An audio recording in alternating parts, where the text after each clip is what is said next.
Olá pessoal, tudo bem? Mais uma vez estamos aqui no podcast Voz Ativa, eu e a minha amiga Cris Pires. Cris, adoro você falar Cris Pires.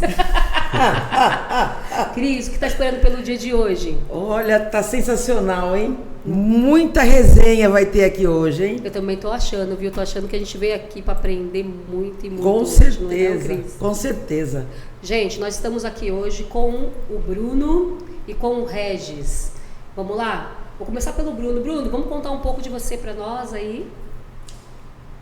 Primeiro, agradeço imensamente pelo convite, Eliana, né, Cris, prazer conhecê-la, meu irmão aqui, Regis, né, a todas e todos os ouvintes aqui do Voz Ativa, né, muito prazer, sou Bruno Ramos, estou como articulador nacional do movimento funk, né, a minha formação, ela é na rua, tenho orgulho de falar isso, né, acadêmica, a formação branca, depois ela passa por uma estrutura no campo da sociologia, né, ainda em processo de graduação, né, não finalizei, mas a minha formação é dos movimentos culturais, periféricos, dentro do movimento funk, passei pela formação do hip hop, né, como um cara preto, periférico, isso foi fundamental para o meu desenvolvimento, tanto social, político e intelectual, né, e a minha autonomia como homem preto, né, porque essa nossa construção de identidade racial a gente não consegue ter, não consegue absorver e não consegue compreender que somos pretos quando estamos dentro das instituições, né, tradicionais. Escola pública, escola privada, até mesmo dentro da academia, mesmo dentro do curso, né, que eu estou na graduação, essa construção racial ela não vem, né, numa questão estrutural de identidade mesmo, né? E aí o que me formou como homem preto na sociedade foi o funk, foi o hip hop, foi o candomblé, né? Que é isso que dá a nossa noção de povo preto no Brasil, né? Um povo muito estigmatizado, muito criminalizado, né? Algumas pessoas talvez, eu acho que não é nem o perfil desse podcast aqui, das pessoas que são os nossos ouvintes, vai falar em alguns momentos que é discurso de vitimismo, mimimi ou outras coisas, né? Mas é uma oportunidade que nós temos aqui para trazer a perspectiva do povo preto no Brasil, né? Então, a minha formação é na área da cultura. E por que a área da cultura? Porque ela é transversal, ela dialoga com todos os campos da sociedade, né? Cultura e educação não consigo desassociar, para mim é parte do mesmo elemento de estrutura de formação social e de identidade dessas pessoas. Então, a cultura ela dialoga com o movimento negro, com o movimento das mulheres, com o movimento LGBTQIAP+, com o direito à cidade, com a pasta de segurança pública, com a saúde, né, com a nossa identidade, com a questão sociológica e antropológica do nosso país, e aquilo desde o período de colonização, né? Então, estar nesse lugar, falando desse lugar, é uma responsabilidade muito grande, né? Então, tenho muito orgulho, sim, por e pelas coisas que eu faço há mais de 10 anos. Só na parte institucional pelo movimento funk, como fundador da Associação Cultural Liga do Funk desde 2012, né? Ou seja, já tem mais de uma década atuando pelo movimento, em prol do movimento, né? Então, tenho orgulho do que eu faço, foi o que me deu autoestima, inclusive, para eu me reconhecer como homem preto nessa sociedade. Acho que é parte disso. Bacana. Bacana, né? Tá vendo? Será que vamos vir pra brincadeira? Não. Depois tem as perguntinhas, mas vamos conhecer ele primeiro. Um pouco do Regis, né? Regis. Deixar as pessoas conhecerem um pouco dele, desse jovem negro inteligentíssimo que eu conheço. Eu gostei muito do jovem, Liana. Obrigado. Liana, Cris, Bruno, um prazer estar aqui falando com vocês. Tenho visto o seu trabalho, tá uma gracinha, tá muito potente. Eu quero que só cresça, só apareça cada vez mais. Vocês são maravilhosos. Eu acho que vocês têm um jeito de apresentar muito característico de vocês. Vocês vão deixando as pessoas à vontade, as pessoas vão falando e vão trazendo um pouco mais da negritude que o nosso país deveria conhecer, né? O nosso país não conhece, o nosso país cancela, invisibiliza. E eu acho que o trabalho de vocês nessa região principalmente é pioneiro. Bom, sou Regis Arte, Regis Santos, professor Reginaldo, né? Dependendo do lugar em que eu tô, sempre tem um jeito diferente de chamar. Eu sou professor já há 12 anos aqui em Barueri, na cidade de Barueri, no Instituto de Ensino, né, de Educação, que é uma fundação da cidade de Barueri, que é a FIEB, alguns conhecem como ITB. Desde 2017, 2018 eu me reconheço também como artista plástico. E aí as pessoas, quando veem a minha arte, elas falam: nossa, Regis, quantos anos você está nessa, né? Quantas décadas você está aí? Eu falo: não, estou desde 2018, né? Desenhando desde 2018. E aí as pessoas pensam: cara, o que aconteceu? Por que você não desenhava lá atrás, né? E aí a gente tem que pensar na sociedade em que a gente vive, né? O homem preto é incentivado à arte, o homem preto é incentivado a ter sensibilidade? Não, não é. E muitas pessoas, é interessante falar disso, né? Muitas pessoas, quando vêm ou numa exposição, ou quando compram, ou quando recebem a arte de algum lugar, muita gente pergunta se sou eu que desenho, você acredita? Tem muita gente que fala: mas esses quadros são seus? É você que faz? E às vezes eu respondo didaticamente, às vezes não, né? Mas eu acho que, como um homem preto, gay, periférico brasileiro, você tem que ser didático às vezes, né? Eu acho que na grande maioria das vezes você tem que ser didático. Fala: não, sou eu. Nossa, mas por que você... A outra pergunta que geralmente vem: mas por que só gente preta você desenha? Muitas vezes acontece isso.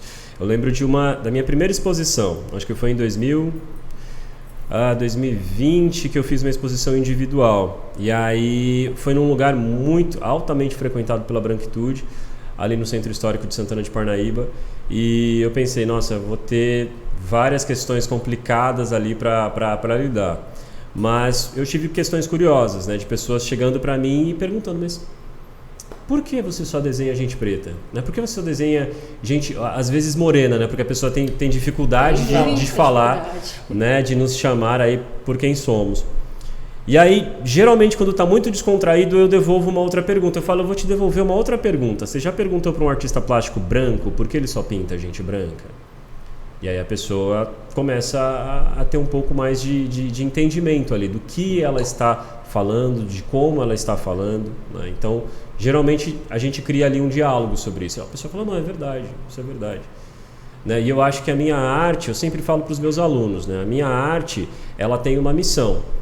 Eu acredito que um artista plástico preto ou um artista preto nesse país é muito mais, por exemplo, Bruno, você sabe que é muito mais do que entretenimento que você faz, é muito mais. Ali tem uma missão, é um ativismo, né? E eu vejo que a minha arte, a arte de tantos outros artistas plásticos pretos, tem gritado nesse país. Teve um podcast que eu participei o ano passado e aí o apresentador, ele já começou falando: Regis, sua arte grita. A sua arte grita comigo.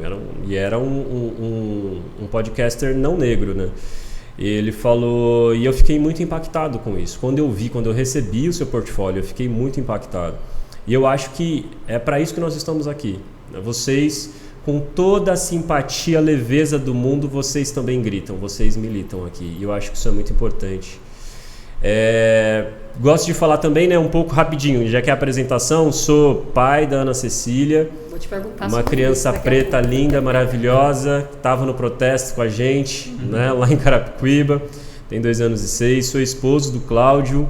Cláudio também é um homem preto de muita luta, né, e é isso, eu gosto muito desses papos aqui, vamos seguir com esse papo e muito obrigado pelo convite, meninas.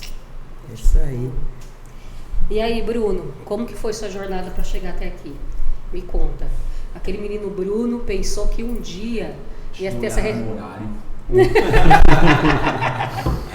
representatividade toda que você tem, né, no mundo funk. O que você acredita, o que te fez a ir até este mundo que você pertence hoje? Que pergunta difícil, Eliana, porque como homem preto, periférico, né, filho da dona Eliana, irmão do Anírio, do Rodrigo, do Fábio, do Davi, de mais alguns outros que meu pai deixou um rastro gigantesco aí, que a gente não sabe os nomes. Um bom legado. É um bom legado, há quase 3 times de futebol de campo. Uau. Quase. É uma cacetada de filho aí, né? Eu sinceramente, eu nem sabia que dava pra fazer isso. Eu, assim, nem nos meus sonhos mais loucos passou que eu poderia estar nesse lugar, que eu poderia ter rodado o Brasil inteiro, ter conhecido pessoas incríveis, ter me conectado com pessoas incríveis, estar num programa como esse, né? Desde muito novo eu não fui estimulado para estar nesse lugar, né? E aí tem uma... tem uma questão que eu sempre ouvi que me incomodou muito, né, que assim, a educação vem de casa. Isso é um pensamento branco, eurocêntrico, colonizador, né? Se vem de uma formação com pouca orientação. Minha mãe é diarista, tenho muito orgulho dela, né, e do meu pai vigilante, apesar que ele foi ausente a vida inteira, mas quem é responsável pela minha formação é minha mãe. Mas a gente sabe que tem as limitações, né? Se tratando de uma mulher também preta, periférica, diarista, com 5 filhos, morando uma boa parte em favela, casas ocupadas, então a gente sabe as limitações. Gostaria de ter, né, uma educação mais refinada, de uma perspectiva que eu não pudesse ter corrido tanto, sofrido tanto ao longo da minha vida para ter chego aqui, né? E aí, tentando fazer um storytelling, né, narrando essa história em tão pouco tempo para falar que essas temporadas ao longo de 10 anos, o que ela me transformou foi gigantesco, né? Eu me conecto no movimento funk a partir da moda. Eu fui modelo, também a minha primeira formação não acadêmica é na área da modelagem, de desenvolvimento, tive uma marca de roupa e tentei construir ali algo que me conectasse com a juventude, que me desse autonomia também financeira. Foi muito importante para conectar. E aí, a partir de 2012, né, quando, junto com o Marcelo Galáctico, a gente funda a Associação Cultural Liga do Funk, o nosso objetivo naquele momento era ter um espaço de desenvolvimento e formação profissional dos artistas, a parte técnica. Funk ele já estava em ascensão meteórica com a chegada do funk ostentação, né, e aí tinha a demanda do mercado, das casas de show, da grande mídia, aquele assédio louco e tal. Já trabalhava como produtor na noite, aí a gente vê aqui que era um produtor. Alguém lhe pega uma garrafa d'água e leva o artista pro palco e fala com o contratante e falou, não, é muito mais do que isso. O produtor ele tem que saber da parte técnica, ele tem que saber da agenda do artista, ele tem que conhecer da iluminação, ele tem que ser holding, ele tem que ser mais do que um assessor na vida do artista. Aquele é o produto da empresa. Então, começamos dentro da Liga do Funk desenvolver essa metodologia de formação que as grandes instituições, né, essas que eu falo, né, as privadas ou o próprio Sebrae não tinham um curso de formação técnico para trabalhar com a juventude preta periférica. Então a gente ali começamos a desenvolver as nossas próprias práticas, as nossas tecnologias, resgatando a lógica da cultura do escambo, que é uma cultura ancestral, que você tem de melhor, troca comigo, com aquilo que eu tenho de melhor, eu vou trocar com você, porque a gente não tinha grana, não tinha nada, não tinha uma porrada de coisa, tinha muita dificuldade, então junto aquele que é produtor, aquele que é do audiovisual, aquele que tem curiosidade na fotografia, da arte, a gente faz ali, né, as nossas coisas acontecer. A Liga, ela teve um turning point, né, esse ponto de virada a partir de 2013, né, quando a gente perdeu um amigo próximo, que inclusive era morador da mesma comunidade que eu, que era o Daniel Pellegrini, mais popularmente MC da Leste, quando ele foi assassinado no seu templo de trabalho, né, que é o palco. A partir daquele momento que ele é assassinado, né, observando que a grande mídia estava narrando, né, jovem funkeiro assassinado por suposto envolvimento com crime. Eu falei, como assim, com crime ou com a polícia? Eu falei, aquilo me incomodou e as nossas organizações, os nossos encontros com os jovens era na região central para facilitar quem viesse da sul, da norte, leste, oeste. E ali começamos a receber uma demanda dos brancos. Eu não vou nem falar branquitude, né? Que na minha leitura, a branquitude é esse sistema de dominação, de poder, de opressão, de manutenção das estruturas que estão nos espaços legislativos, executivos, judiciário, dono dos meios de distribuição, de comunicação, logística. Essa é a branquitude. Porque tem uma população branca também dentro da favela que não se identifica, né? Nós, como preto, a gente fala do colorismo que existe dentro dos movimentos negros, né? O pele clara, o preto de pele escura, dentro dos brancos também tem esse colorismo. Um branco bem nascido, ele não olha pro branco da quebrada e fala assim, você é branco como eu. Ele te chama de favelado. E a gente precisa ter um entendimento mais profundo, né, desses que estão na ponta e que eles também precisam entender que eles têm uma certa passabilidade diferente de quem é preto de pele escura. Tem um irmão caçula que é branco, né, e ele fala assim, caralho, mano, levou tempo, né, pra eu entender que os 2 enquadros que eu tomei na vida é porque eu estava com você. E aí ele começa a entender essa diferença, né? E eu também, como um preto de pele clara, eu tenho passabilidade perante aos pretos de pele escura. Mas tem uma dificuldade, né, dentro dessa construção do letramento racial, que eu sou muito branco para quem é muito preto e muito preto para quem é muito branco, né? O lugar do pardo no Brasil, né? Mas a polícia sabe quem eu sou. A branquitude, quando vê eu acessando os espaços da Faria Lima, do centro, eles sabem quem eu sou, né? Então, por conta disso, esses brancos da academia, esses brancos da esquerda mais cirandeira, que eu não tenho problema de falar, eles que lutem, né, para se intelectualizar, né, e entender sobre as coisas que nós estamos falando, começou a acessar a Liga do Funk para entender o que estava acontecendo ali, né? 300 jovens vindo da ponta, se organizando, fazendo todo, né, eu costumo chamar de Circo Soleil periférico, né? A gente construiu uma narrativa, né, de apresentação de show fantástico. E aí começava a bater muito essa questão, a grande mídia falando essas porcarias, mas assim, tá em processo de investigação, ninguém sabe por que ele morreu, nem quem é do movimento funk, nem quem é da família, nem quem estava no show, por que a grande mídia? Ou seja, isso que estava me incomodando virou uma provocação que nós trouxemos para a Liga e falou assim, a gente precisa começar a ocupar esses espaços da grande mídia para falar o que nós pensamos sobre, né?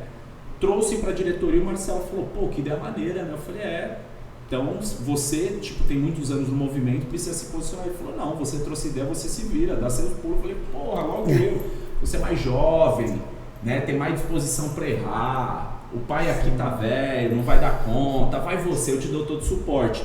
E aí eu me joguei, fui estudar, fui me aprofundar historicamente, intelectualmente, fui querer entender e essa vontade, essa fome de conhecimento, ela nunca parou. Então né? eu vou dizer uma coisa para você, vou fazer uma pergunta para você assim. Você acha que você teve mais, você foi mais acessível a tudo isso por você ser um negro de pele clara? Porque assim, a pergunta que eu te fiz até o momento, eu entendi toda a sua trajetória. Mas como que a gente poderia dizer para um menino, um negro então de pele escura, que não tem as mesmas possibilidades que você, porque você entende que você ser um preto de pele clara, você teve mais acessibilidade a vários espaços, né? Como que a gente pode virar essa chave para esses meninos, para esses garotos? Letramento racial. Só antes de você responder, eu vou dar uma acrescentada aí no que ela Sim. falou, porque quando você começou a falar, já veio eu muita acho coisa, que né? vem muita coisa. Será que não foi uma indignação que fez a sua chave virar para tudo isso? Eu tive um elemento, né? Não existe uma receita para isso. O que nós podemos falar sobre essa orientação, essa consciência racial no Brasil, é colocar na prática a Lei 10.639, né? Que obriga as escolas públicas a fazer o desenvolvimento de educação na grade curricular, né, da história de África, que essa população preta, como chegou, o que ela era antes, que ela foi sequestrada, que esse país ele não foi descoberto, ele foi, né, colonizado, ele foi apropriado, que existia já um outro povo, que são os povos originários, população indígena, que são os donos dessa terra, né? E aí não tem isso na escola, né? Então, o que eu vejo, que eu tive de possibilidade, diferente dos meus outros irmãos, mesmo sendo um preto de pele clara, é que eu passei pela pastoral do menor do Padre Júlio Lancelotti. Então já tinha alguma coisa ali no meu ímpeto, porque eu não tinha talento para ser artista, não sei cantar. Eu não era DJ, não tenho coordenação motora. Dançarino não tem nem como, né? Tem uma limitação motora, que eu quebrei a perna, que era motoboy, então assim, fora, não sou cantor, não sou dançarino, não sou DJ. Eu queria estar naquele ambiente, que aquele ambiente era assim, muito interessante. Eu me encontrei como produtor. E como um bom produtor, você precisa ler o cenário, até para você vender os seus artistas, você precisa ler o público, quem é que é a casa. Então, como um bom produtor, eu consegui me entender como um bom articulador. Como fundador disso tudo também, as possibilidades estavam muito mais próximas ali para mim. Então, já tinha um contato com a base social que foi importante para mim na minha adolescência. Fui produtor por uma falta de oportunidade, eu me entendi, eu falei, eu quero estar aqui, eu quero ser alguma coisa, vou me arranjar, né? Então, como produtor, eu comecei a organizar. Isso me tornou, né? O que me tornou uma figura pública política foi o movimento funk, como produtor. Porque você precisa organizar, você tem que ter uma habilidade de falar com pessoas. O lugar do artista é mais restrito, né? O Regis, que é artista, ele sabe, né, falar muito bem a respeito disso. Precisa até aquele seu tempo, um cenário, um ambiente que te gera uma inspiração, né? Então eu acho que o que me proporcionou estar nesse lugar foi a questão da produção, porque obrigatoriamente você precisa quebrar essa chave dos... Da vergonha, né? Você precisa, obrigatoriamente, você precisa falar com todo mundo, né? Conhece. Você é de quantos irmãos? Eu Seu só time, falo- eu o só seu falo- time todo de futebol que seu pai fez. Aquele. O Essa atual desenrolada. o atual e o reserva que reserva. seu pai fez, né? Todos eles tiveram a mesma visão que você ou não? Não. Você eu só falo dos você é meus irmãos. você é um no meio de todos? É. Eu sou Normalmente é isso, dos né? filhos, eu só falo Acontece dos muito. filhos da minha mãe, né? É quem os meus meio-irmãos, infelizmente, não é que eu não tenho carinho, eu não fui criado próximo. Então eu não tenho um sentimento ali de criação. Os meus irmãos mesmo são esses que eu citei aqui. Os outros são meio-irmãos e aí é da vida, infelizmente. Todos eles são músicos. Um é DJ, um é baterista, um outro é maestro, o outro tocou durante muitos anos numa banda de cultura escocesa, que entraram numa organização católica. Inclusive eu fui o único que não entrou nessa organização. Acharam que eu não tinha um perfil. Eu era muito rebelde para estar naquele espaço, né? Dominador, Normal. colonizador. Normal. E aí a vida me colocou nesse lugar, né? O único desses filhos da minha mãe que se tornou produtor, que seguiu um outro caminho, que entrou para academia, que foi entender movimentos sociais e essas coisas todas foi eu. Então assim, eu fui empurrado justamente por ter um perfil mais rebelde, por ter uma pele mais escura, por através do cabelo que eu tenho hoje, que é muito recente, faz 4 anos, né? A partir dessa estética que eu adotei, desse estereótipo, né? Tá muito mais dentro da academia do que o parceiro, o irmão que está na quebrada, né? Isso aqui é uma rebeldia. Quando eu entendi que isso aqui era poder, esse cabelo crespo, natural desse jeito, era poder, e que era um choque para a branquitude e também para os periféricos, porque é apelido pra caramba, né, Regis? Imagina, eu tive Black Power desde 2007. Nossa! Então imagina, eu sei exatamente o Não, que é dentro da isso. minha família foi foda. O que tem, assim, eu tive que quebrar primeiro essa ideia dentro da minha casa, Muito, né? demais. E aí não tem como eu olhar assim, né? Eu cheguei a ser até agressivo em algumas coisas. Você tem que aceitar. Falei, não tem que aceitar. Eu tenho que fazer ele entender por que eu uso isso. Por que aquilo outro. Assim, obrigatoriamente, Eliana, eu tive que ter, né? Me preparar psicologicamente para ter uma linguagem didática. Porque eu sou um corpo, né? Político. Preto, periférico, hétero, cis, funkeiro, candomblecista, passei dos 30 anos, não fui preso, não tenho filho. Opa, peraí, isso é uma ameaça para o sistema. Aí vai para a sociologia, articula o maior movimento cultural do país e um dos maiores movimentos culturais do planeta, entrou para a sociologia, ocupou espaço da instituição, você se torna mais perigoso. Sim. Então, hoje, para o sistema, eu sou muito mais perigoso da perspectiva do que eu apresento numa intelectualidade, de uma comunicação não violenta, porque até eu chegar nesse espaço, a minha comunicação foi contrária a essa. Ela foi CMV, comunicação muito violenta, papo reto no afeto. Aqui, ó, bum! Como homem preto, a gente é forjado dentro de uma lógica, né, machista, sexista, né, falocêntrica pra caramba. Então, assim, tóxica. Durante muito tempo eu fui esse homem tóxico, né? E a perspectiva dos homens pretos, que é objetificado, né? Que não entende o que é masculinidade, não entende o que é machismo, não sabe o que é o feminismo, tem um conflito ali, falando, não, qual que foi das minas? Quer atacar nós e tal, mas a gente não entende, a gente não tem essa formação. Então levou muito tempo, né? Como uma figura de movimento cultural intelectual dentro da minha família, sou esse, o filho da dona Eliana. Meus irmãos têm muito talento, são artistas, mas estão distantes dessa realidade. Então, assim, como homem preto, por mais que eu ascendi socialmente e intelectualmente, eu jamais terei privilégio. Privilégio é coisa única e exclusiva de homem branco. No máximo que eu consigo ter é vantagens sociais. E aí eu assumo que eu tive muitas vantagens sociais. E eu luto para que outros pretos e pretas não precisam correr tanto como eu corri. Porque o fator que me trouxe até aqui, eu não consigo contar nos dedos das mãos, dos pés que tem nessa sala de pessoas que me ajudaram. Que tiveram empatia, que a empatia também é uma construção política. Olhar e falar assim, esse cara tem talento, esse tem talento. Você acha que eu sou feliz pelo lugar que eu tô? Nem a pau.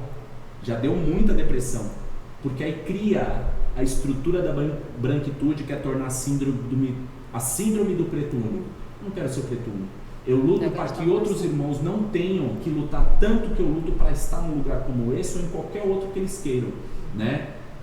E aí eu não vou nem monopolizar a fala. Deixa eu falar uma coisa pra vocês, né? Todo esse papo a gente... Lindo tão demais, que é isso. que a gente vai Lindo aqui. demais, mano. Parabéns. Ele fala lindo demais, mas eu vou contar uma coisa pra vocês que eu preciso contar.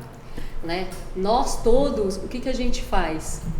A gente pega e tem essa fala toda muito bonita, né? Que eu peço muito, agradeço muito, que hoje eu vejo muito mais negros tendo essa fala, mas para fazer a construção, pôr a mão na massa e realmente a coisa acontecer, são poucos que fazem. Sim. Né? E a gente tem dentro dessa mesa aqui, nós 4 hoje, um cara ali, ó, um jovem negro, que eu sou apaixonada por ele sabe disso, que ele faz isso plenamente. Porque ele cuida dos nossos pequenos, né? O Regis tem um trabalho aí nas escolas, que vai levar toda essa cultura que a gente acabou de falar, ele leva para as crianças entenderem. Conta um pouco disso, Regis. Eu estava confortável, eu acho, né? Acho que a minha família foi criada, assim, os meus pais criaram os filhos para serem funcionários públicos, né? Eu gosto muito de começar por essa, né? Então, tipo, você não vai ser artista, não vai ser nada. Você vai prestar um concurso, você vai passar e você vai viver tranquilamente ali. E somos em 5 irmãos, um é falecido, né? Os 3 eram funcionários públicos, meus 2 irmãos mais velhos, minha irmã, professores, minha família toda de professores. E eu fiz publicidade, eu sou graduado em comunicação social, com ênfase em publicidade e propaganda. E a minha proposta era seguir no mercado, não queria ser professor, eu tinha muita vergonha de falar em público. E surgiu a oportunidade de prestar um concurso em Barueri, fiz, passei, fui chamado. E não sei se vocês conhecem a FIEB, ela tem a sede até aqui próxima, né? Ela é uma instituição que cuida muito dos professores, da infraestrutura do colégio. Então era um lugar para você trabalhar, se aposentar ali. Seu salário é um salário muito bom, assim, para um professor no Brasil, então tá tudo certo. Só que é o que eu falei lá no comecinho, né? Eu sempre tive aptidão para arte. Eu não gosto de falar que é dom, porque eu não acho que é dom, eu acho que é aptidão. Nós temos aptidões para várias coisas. Então, se você que está ouvindo aqui falar, eu não tenho dom para arte, não, você não precisa ter dom, você precisa ter aptidão. Se você não tem, você vai treinar um pouco mais e você vai conseguir chegar lá, né? E aí eu falei, não, mas eu não quero ficar aqui. Eu comecei a gostei, depois fiz pedagogia, né, pós-graduação em pedagogia. A minha formação como é publicitária, né, eu dou aula no curso de publicidade lá, que é uma escola técnica. Mas eu comecei a pensar, falei, eu acho que eu preciso levar alguma informação para a sociedade de um jeito em que eu consiga falar com muita gente ao mesmo tempo e usar aquilo que eu gosto de fazer. Né? Na sala de aula, a gente consegue falar com uma sala, outra sala e tudo mais. São adolescentes, em grande parte, né, das faixas etárias, mas eu pensei, eu quero falar de um outro jeito. E como eu falei no começo, eu comecei realmente a pintar em 2018. Né? Eu acho que eu fui bastante incentivado pelo meu esposo. Eu já, na infância eu pintava quadro, mas depois ninguém me levou muito a sério com relação a isso. Ele falou, você devia voltar a pintar. E uma coisa que eu tinha trauma, que em alguns momentos eu ouvi ao longo da minha vida, né, do tipo, não pinta rosto, você não sabe pintar rosto. Pinta qualquer outra coisa, paisagem, pinta não sei o que, mas rosto não é para você. E eu lembro que em 2018, né, meu esposo, ele falou, não, você devia voltar a pintar. No outro dia chegou 8 telas, não sei quantas tintas, pronto, e aí, o que você vai fazer? E aí eu sentei, comecei a pintar e aí eu lembrei disso, que eu sempre tive vontade de pintar rosto, mas nunca fui incentivado para isso. Eu peguei uma foto da minha irmã, da minha mãe e fui pintar. Fiz é que o quadro não está aqui, mas eu fiz uma mescla, né, desse quadro. E aí eu lembro que quando eu terminei, meu pai foi em casa. E aí eu falei, voltei a pintar. Ele falou, que legal, onde está o quadro? Eu falei, tá ali. E meu pai é um sujeito muito sincero, né? Ele ia falar, tá horrível, meu amigo, não faça isso. Rapaz, tá muito feio. Se ele visse, né, que tava assim. Aí ele chegou, parou, ficou olhando. Aí ele falou, rapaz, esses olhos... E minha mãe já tinha falecido, minha mãe faleceu em 2010, né? Esses olhos são muito parecidos com os olhos da sua mãe. Nossa. E aquilo me impactou demais, assim, porque eu não falei pra ele quem era, o que devia ser, né? É uma mulher negra de turbante, né? E ali eu falei, cara, eu posso pintar rosto, eu sei pintar rosto. E eu vou seguir fazendo isso. Né? Esse quadro que está aqui é o meu segundo rosto. Né? E aí, quando você começa a entender E uma coisa que o Bruno falou, letramento racial. Quando você começa a entender e pesquisar sobre quem você é, sobre o que esse país queria que você fosse e as formas que você tem, né, e as armas que você tem para lutar contra o que esse país quer que você seja, né, porque esse país não quer essa reunião aqui acontecendo. Jamais. Não Vamos quer. revolucionar, gente. As pessoas que estão no poder desse país não querem quadros que falem da negritude, que não estejam acorrentados. E aí eu não estou fazendo um julgamento das pessoas que pintam escravizados, mas uma regra que eu impus a mim mesmo. Eu falo, eu denuncio o racismo, mas pintar escravizados, o preto escravizado, eu não faço isso, porque nós temos que mostrar o que aconteceu depois, né? Temos que falar o que aconteceu, né? O período foram 400 anos de muito sofrimento, mas eu acho que nós somos o legado daqueles, né? E a gente precisa levar uma outra mensagem. E eu comecei a pintar rostos, né? Abri um ateliê. No ateliê mesmo eu já sofri vários ataques, assim, é um negócio muito, muito interessante às vezes, né? Eu gosto muito de falar de uma situação, um casal chegou no ateliê, começou a olhar tal, né? A senhora gostando bastante, mas aí o senhor olhou e falou: por que só pinta gente preta? Você não está fazendo a mesma coisa que essa sociedade fez a vida inteira com vocês? Isso é racismo também. E aí eu lembro que depois eu fui conversar com meu esposo, né? Eu falei, ele entrou no meu quintal falando de racismo reverso.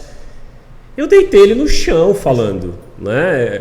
Eu comecei a falar um monte, falei, não, o senhor não pode falar isso aqui dentro do meu espaço. Racismo reverso, quem é o senhor para falar isso? E para mim aquilo foi muito didático, porque é o que a sociedade faz com a gente, né? O tempo todo. Para que vocês querem falar de negritude? Somos todos iguais. Quando nós nos erguemos, né, trazemos a ancestralidade como bandeira, aí, peraí lá, não, somos todos iguais. Agora, se a gente está quietinho no nosso canto, subserviente, está tudo certo. Eles estão no topo e nós estamos na base. Essa é a democracia racial que esse país conhece, né? E eu acho que a arte, ela, de um jeito...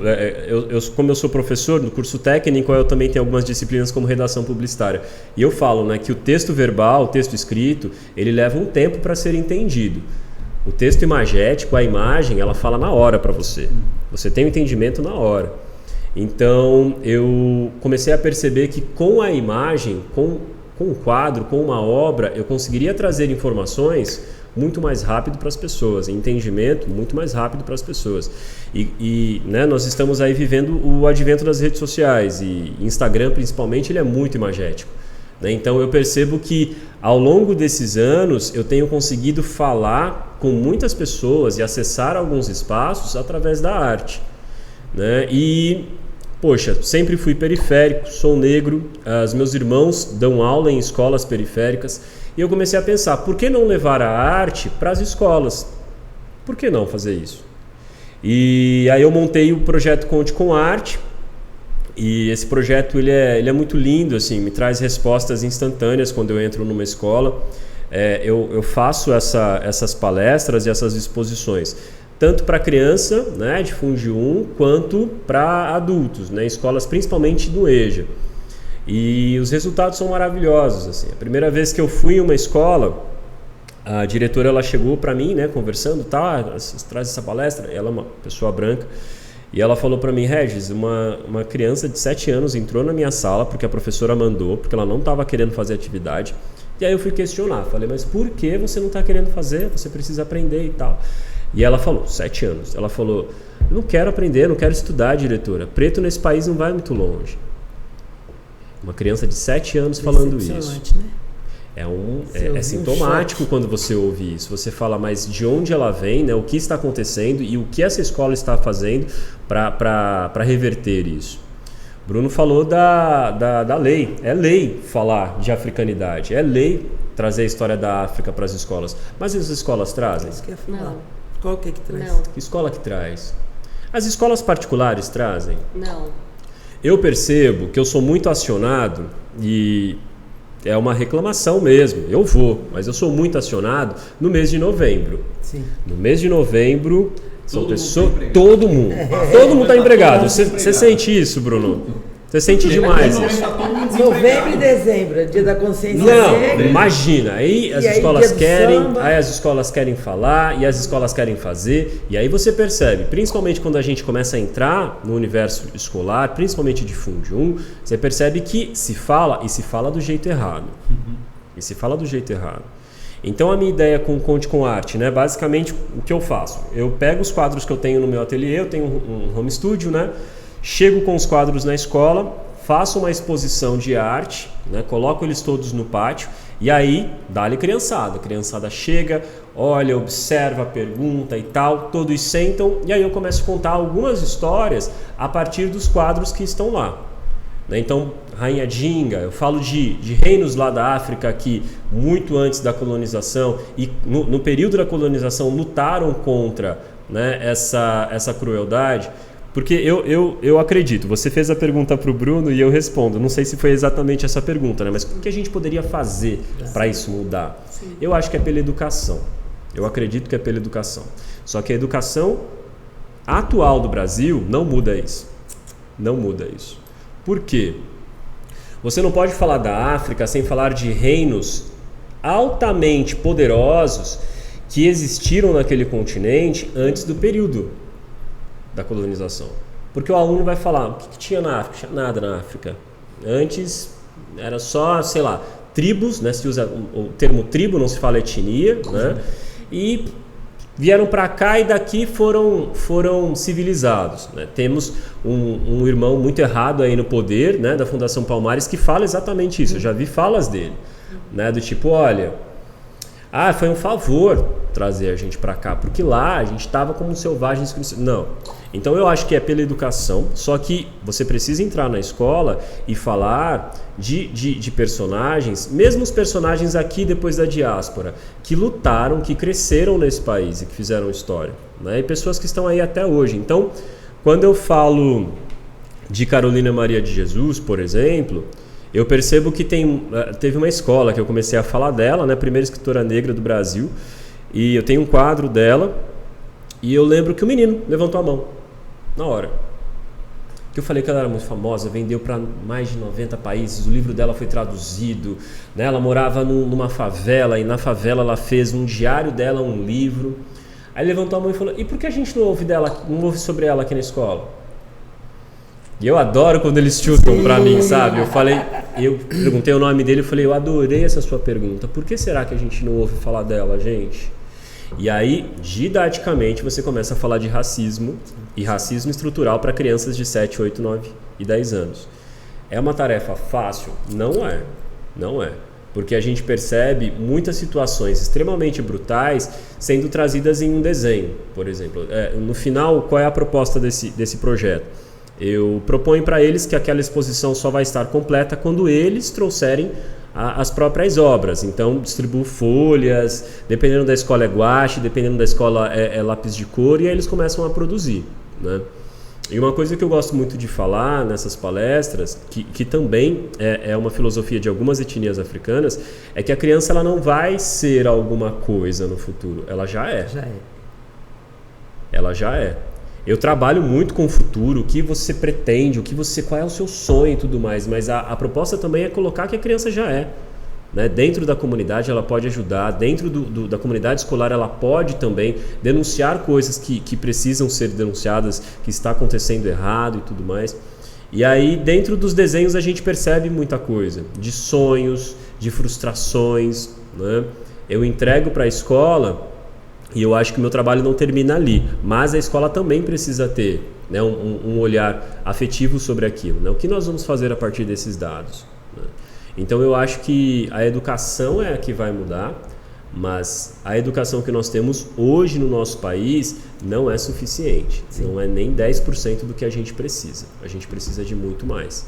E o que a gente pode levar, a gente leva. Sim. Aí quando vocês falam isso, eu quero fazer a pergunta agora geral para nós quatro, assim, de verdade, essa pergunta. O que eu vejo muito, e eu até ontem de verdade, porque na minha última reunião ontem eu ouvi muito se falar sobre isso, sobre que a educação que vai mudar, umas 3, 4 pessoas que passaram por aqui, a gente também falamos muito sobre isso, E eu penso que, eu acho que é um pouco mais profundo. Por que eu falo isso? Na minha família nunca foi falado sobre racismo. Na minha família eu cresci, todos somos iguais. Eu nunca senti, apesar de lidar com aquelas frases, né? Minha avó fala, preto quando caga na entrada, caga na saída, né? Meus netos não são negros, são moreninhos, né? Minha avó falava muito isso. Então, na minha família, e são frases racistas que nós negros convivemos com isso. Então, eu acho que a profundidade é muito maior do que só a educação na escola. Eu acho que a gente precisa chamar nós, né, pessoas negras, precisam falar pai e mãe negros, precisam começar a contar a sua história para os seus filhos, né? Então, eu acho que é muito mais profundo que isso. Eu acho que, eu não sei se é por vergonha, se é por criação, porque eu também estou tentando descobrir isso dentro de mim. Hoje eu não tenho mais isso, a gente fala muito claramente, meus filhos são pretos e a gente convive muito, vocês conhecem meus filhos aqui, então a minha família inteira hoje já entende o que é racismo, mas a família brasileira negra não entende o que é racismo. A família brasileira negra, ela não conta a sua história dentro de casa. E às vezes não reconhece que já sofreu de repente. Sim, o Regis levou a filha dele. O que eu te falei quando você chegou lá com a sua filha? No nosso movimento, a gente fez o movimento do Moses, né? Dentro de Carapicuíba. E eu falei o quê? Regis, que lindo. Eu tava com a minha filha, que ele conheceu minha filha lá também. Mas eu falei, Regis, que lindo. Queria eu, que eu não fiz isso, pegar a minha filha de pequenininha, igual você tá fazendo com a sua, e já contar essa história para ela. Que neste momento você pode ter certeza que a sua filha vai contar para os filhos dela. E assim a gente vai modificando esse país. Sim. Então também, porque não adianta a gente só contar isso dentro da escola. Se dentro de casa a gente tem uma família negra racista. Tem uma dificuldade. Não é? Tem uma dificuldade porque é o seguinte, o último dado que apareceu no Brasil, que 89, 90% da nossa sociedade ela é cristã. Se ela é cristã, ela é branca, eurocêntrica. 4% da nossa população é de religiões de matriz africana. 54% da nossa população se entende como população negra. É muito difícil. A sua pergunta é o prêmio de R$1 milhão, se isso aqui fosse um jogo, né? Se isso aqui fosse um round six, porque para nós preto a vida é isso mesmo, né? Batatinha 1, 2, 3, não sei se vocês assistiram essa série, mas é uma alegoria do capitalismo e a gente somos os primeiros a morrer, por isso que tem a ideia que somos a carne mais barata do mercado. Se 90% da sociedade ela é cristã, a arte preta ela vai ser criminalizada, a religião preta ela vai ser criminalizada, a cultura preta vai ser criminalizada, a estética negra vai ser criminalizada, o cabelo preto vai ser criminalizado, a intelectualidade negra ela vai ser criminalizada. Então, assim, nós estamos galgando espaços, né, com muita dificuldade. E os nossos pretos ainda nesse sentido, quando eu falo nossos pretos, eu estou falando numa grande maioria de países que não se entendeu como população negra. Você ser preto no Brasil está para além do seu tom de pele. O nosso irmão indisciplinado, Sérgio Camargo, ele é eu posso dizer que ele sofre da síndrome de preto Kinder Ovo, preto por fora e branco por dentro. Sim, é isso. Ele reproduz, ele é o clássico house nigger, né? Ele é o preto da casa grande.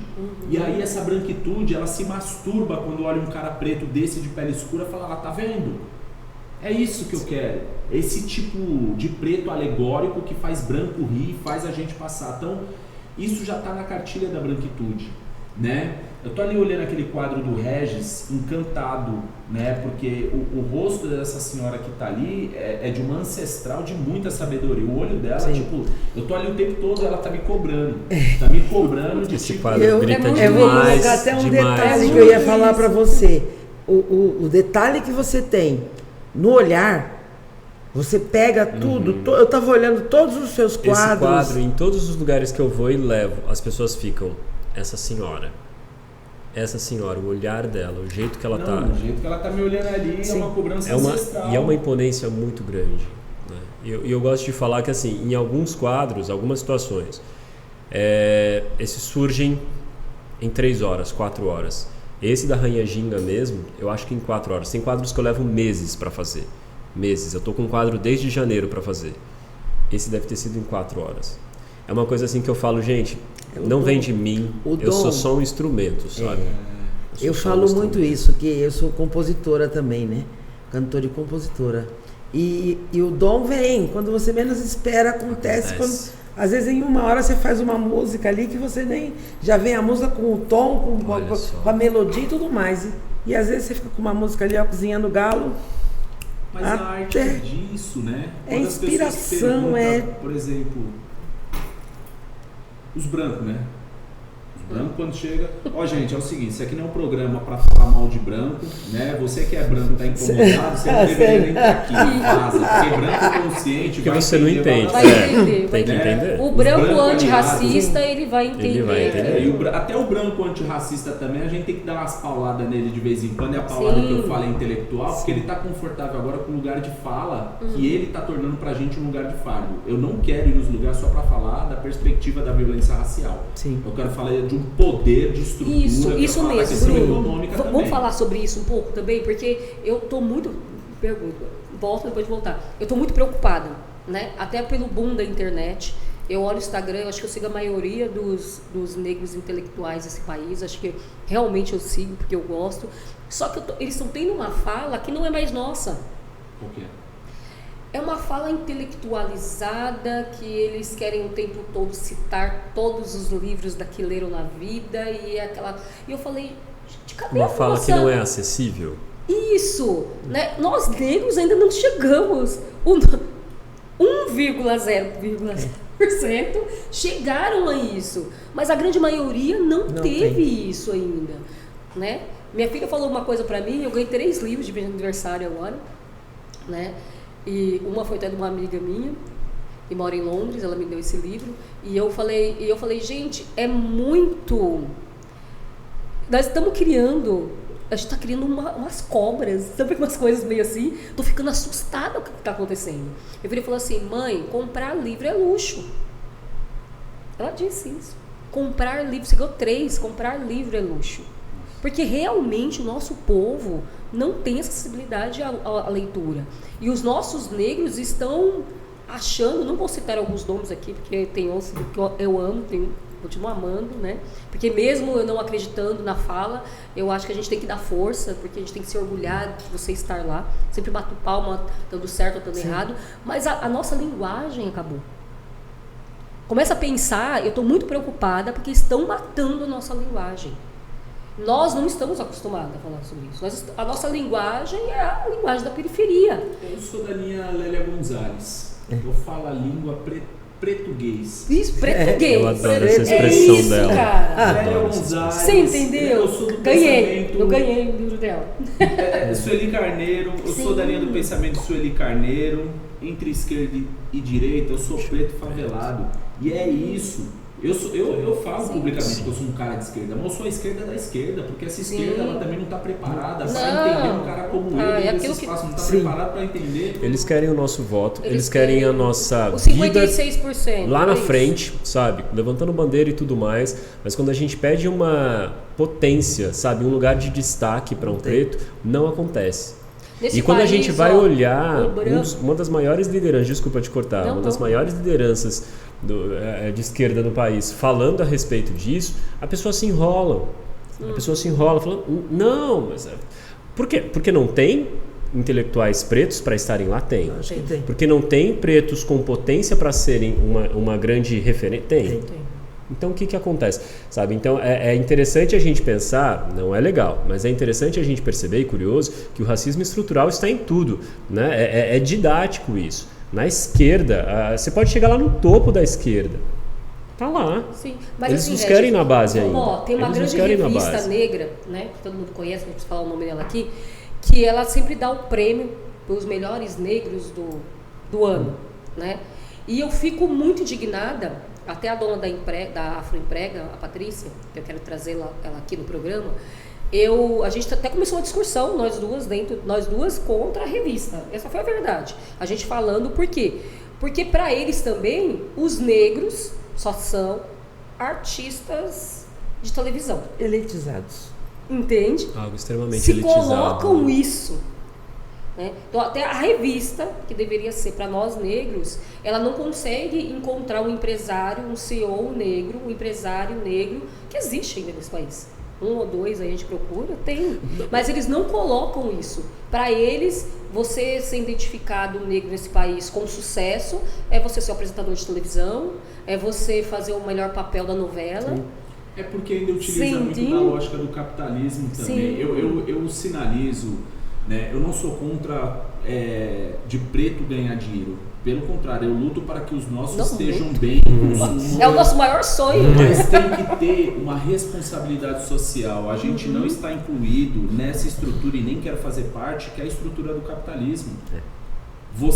Para você chegar no topo, você vai ter que massacrar a vida de vários outros irmãos. A intelectualidade preta, né? Sueli Carneiro, Lélia Gonzalez, Juliana Borges, pai Sidney Nogueira, pai Rodney. Assim, eu poderia citar vários intelectuais pretos que têm feito um papel de extrema relevância no nosso país, inclusive de tradução. No lugar que eu estou, também como um intelectual orgânico, né, desse lugar, porque eu me torno intelectual antes da academia. Eu não precisei me apropriar da intelectualidade branca para eles me validarem como intelectual preto. Pelo contrário, desenvolvi uma narrativa e um pensamento político dentro do movimento funk que me torna e me coloca nesse lugar. E tá aí os brancos dele que coloca, que é grande, que fala dessa intelectualidade orgânica. Então eu sou esse intelectual e faço esse pensamento, escrevo para a mídia ninja, escrevo para vários outros lugares, para traduzir uma linguagem que eles desconhecem. Então eu estou no lugar de quase que um poliglota de uma língua só. Então você entende que eu não perco a minha linguagem de origem periférica com os meus, se eu precisar falar, e não é alegórico, chegar parça, não, eu vou falar com aqueles que eles vão me entender. A gente, é uma outra linguagem. Eu entendi que linguagem é poder, entendi que linguagem é poder, e se linguagem é poder, somos poderosos, muito poderosos, pra caramba. E aí eu tenho a linguagem de onde eu saio, da quebrada, vou entender a linguagem da academia, como da sociologia. Eles falam o seguinte: você não vai ser um bom sociólogo se você tiver essa linguagem mais, né? Tá vendo? Você sabe, né? Usa uma figura de linguagem para falar uma coisa que é extremamente agressiva. Não é legal. Para você ser um bom sociólogo, você tem que falar de um jeito diferente. Eu falei, nunca vou ser sociólogo. Eu não sou branco, não tenho 1,90 m, não tenho um olho azul. Esquece. A minha sociologia ela é de rua, né? Eu falo de uma perspectiva da sociologia urbana. Então eu aprendi a falar a linguagem da academia, inclusive para encantar eles. Tem que falar todos esses autores, refinado, rebuscado, fazer análise de conjuntura, inclusive bagunçar a cabeça deles para mostrar que eles não sabem porra nenhuma, tá? E a linguagem política, que é uma outra linguagem, é código. E a linguagem do mercado. Eu trabalho com um movimento cultural que o grande sonho da molecada hoje já não é ser jogador de futebol, desde a década de 90. Era ser artista de rap, de funk, né? E eu trabalho com essa disputa desse imaginário. Então eu trabalho para que essa juventude, essa próxima geração, e que nosso país a gente está vivendo a janela demográfica. O que é essa janela bônus demográfico? É o período que os nossos governantes deveriam olhar para a população preta jovem desse país como um período de pérola para desenvolvimento desse país, porque é o momento que tem mais jovem no país do que qualquer outro momento da história. Sim. A população entre 15 a 29 anos de idade no Brasil é de 52 milhões e meio. Países, como eles gostam de falar, Europa, referenciar a Ásia, alguns outros países, outros continentes, né? Eles colocam, mas tipo na Inglaterra, em Tóquio, né? Não vou me lembrar outros países que colocaram o olhar de priorizar a juventude como força motora do país. O desenvolvimento econômico desse país, ele avançou. Só que como a gente tem uma mentalidade de um país colonizado escravocrata, a mentalidade é que continua matando o jovem preto periférico para dominar uma mentalidade de poder. É sobre o medo que eles controlam na sua população. Então trabalhar a autoestima através da arte, como o Regis faz, é extremamente importante. Sim. Sabe por quê? Porque a arte é a única que tem a disputa do imaginário coletivo social. Ela é tão poderosa, a arte, nesse momento, que quando a gente tem um golpe, eu classifico como um golpe mesmo, eu tenho vários argumentos políticos para falar que aquilo foi um golpe em 2018. Não somente um golpe, foi um golpe misógino. Quando a primeira mulher assumir a presidência da República, fizeram uma sacanagem. Então é um golpe misógino, articulado, estava incomodado com a figura de uma presença feminina, né, na maior cadeira de poder. Quando entra esse sem vergonha na sequência, o golpista mesmo, o que ele faz? A tentativa de extinção do Ministério da Cultura. Ou seja, a direita ela já entendeu que a arte é muito perigosa. Poderosa. Então, eles tentam fazer a extinção do Ministério da Cultura, passamos a fazer ocupação nos prédios públicos. Fiquei mais de 50 dias no prédio da Funarte com os meus afiliados ocupando. Falei, é nosso, não é do povo, não é público, então eu tenho o direito de ficar aqui fazendo arte. E aí, nessa gestão, voltou atrás e não fez a extinção. Mas quando entra o crápula do presidente, né, que está hoje assumindo a cadeira, né, de maior importância do país, o que ele faz? Ele reduz o Ministério da Cultura a uma secretaria de arte. Ou seja, a arte, ela também é educação e ela é potente. E quando a gente trabalha a perspectiva do sonho, do imaginário social da nossa juventude, a gente reduz esse número que as pessoas não entenderam, que é o encarceramento em massa, né? Que hoje a população carcerária do Brasil está cerca de 730 mil pessoas. É o extermínio da juventude preta, pobre e periférica. A gente tem números de guerra aqui que as pessoas não falam, porque são pessoas negras. Porque se fosse 2 filhos de branco tomassem um tiro na porta do Mackenzie, da FGV ou da PUC, essa cidade teria virado de cabeça para baixo, esse país teria parado. Exatamente. Né? Mas quando é 9 que morre, né, pisoteado pela uma ação policial em Paraisópolis, não tem problema, aqueles jovens não deveriam estar ali. O que estão fazendo? Cadê os pais dessas crianças? Né? No Brasil, morrem cerca de 60 mil pessoas por armas de fogo. É número de guerra, gente. A grande maioria é jovens com 19 anos de idade, no período da fase de exército. Ou seja, não tem política pública para pensar como desenvolver o caminho também do empreendedorismo. Falar do empreendedorismo não é falar de agenda liberal, que é uma outra Mas, Bruno, concepção. como que vai isso acontecer se a maioria dos nossos... Quantos foi? Eu vi uma pesquisa falando sobre isso, que a gente ocupou 5%, eu acho, em 20 anos, né? 5% de negros foram eleitos. Aí como criar políticas públicas se o branco está lá? Ele vai entender nossa política? Ele vai entender o que a gente está falando aqui? Essa é uma conta que é o seguinte, a gente vai ter que começar a discutir reparação histórica. As cotas nas universidades são reparação histórica, né? De um país que... Desculpa meus irmãos pretos, até os brancos também debatem essa questão. A gente tem uma falsa abolição da escravatura. Sim, a gente claro. Nós não fomos abolidos em 1588. As favelas são os quilombos urbanos. Sim. Né? Você andar... Olha os nossos salários, Bruno. Os salários Sim. dos professores, de todo Os mundo. nossos A salários. pandemia, quem morreu, os mais de 600 mil mortes foram pretos. Sim. Fique em casa, da hora, para quem tem privilégio. Para quem não tem, acorda 4 horas da manhã para fazer o pãozinho quentinho para você que está em casa, sem vergonha.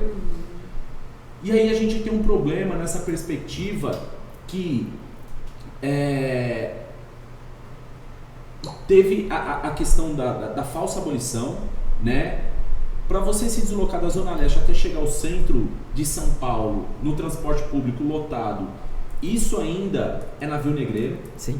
Né? Então assim, quando você vai para a universidade, tem uma negrada também se intelectualizando, a gente discutindo sobre as nossas pretitudes, a arte, o funk, o rap, né? Artistas plásticos como o Regis têm desenvolvido, ocupado os espaços, né?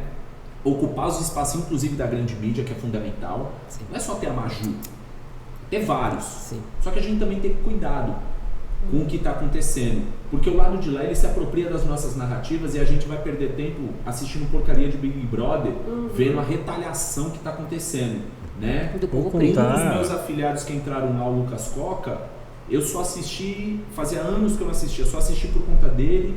Infelizmente não tô assistindo esse porque a minha saúde mental não tá boa bastante para ver o que tá acontecendo com Linda Quebrada, Natália, Maria, todas as irmãs pretas. Só que do lado de lá já entendeu, falou, não é isso que vocês querem representatividade? Vocês vão ver então, vão mostrar então a imagem que ele quer nos mostrar de nós. Vocês Mas vão eu- se odiar. vocês vão se odiar. Essa o palavra. UFC negritude, bota os pretos pra se espancar. Colocou Sim. Carol e Lucas Coca, então assim, Sim. a gente ainda vai levar um tempo. Não acredito ainda que a gente, como movimento, né, a gente vai ocupar todos os espaços, todas as cadeiras. Mas só que já tem uma movimentação que ela acontece a partir de 2016.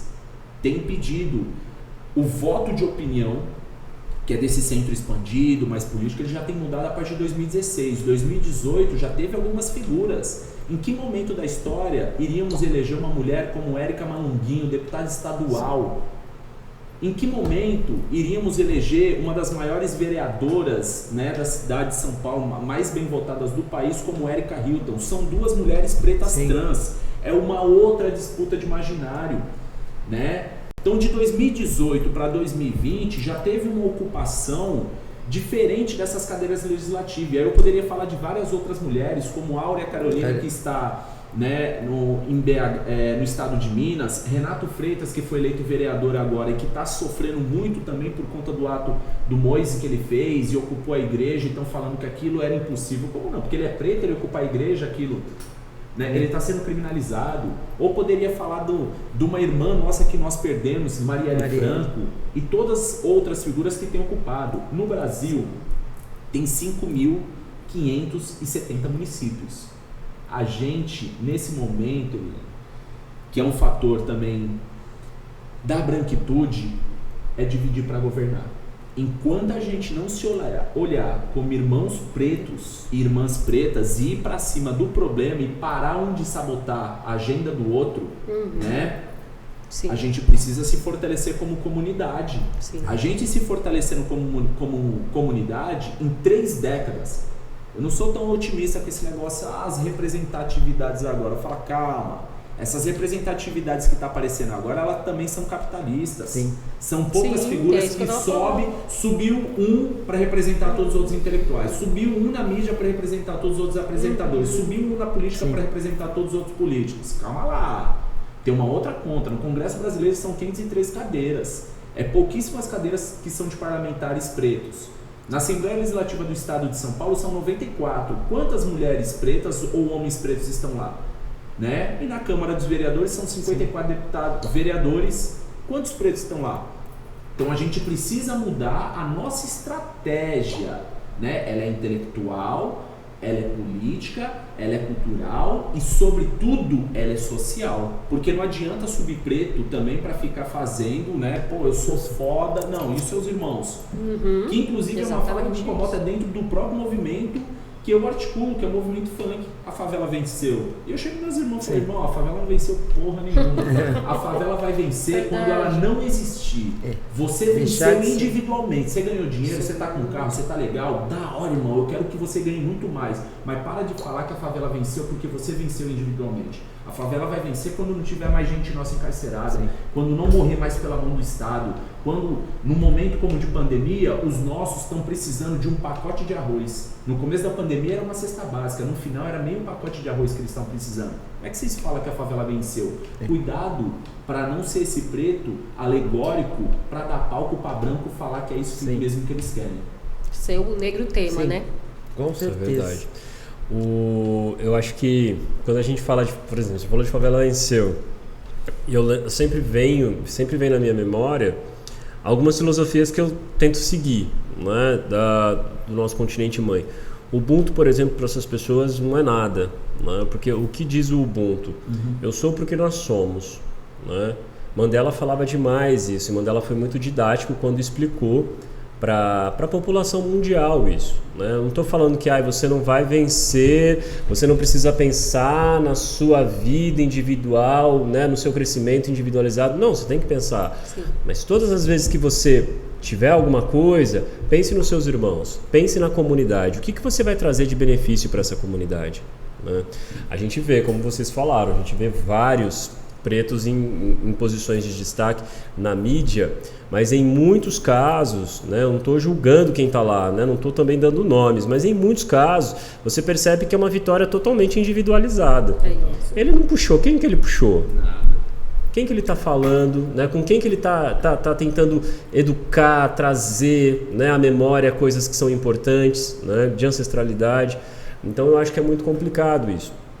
Foi falado também de cotas, né? Eu estava numa escola, estava falando com uma galera de EJA, né, no supletivo, e aí chegou um momento com a galera de EJA, né, os adultos, eu trago dados mais sérios mesmo, né, trago dados mais reais, porque eu acho que já está ali numa possibilidade de ser impactado de um jeito mais aprofundado, né.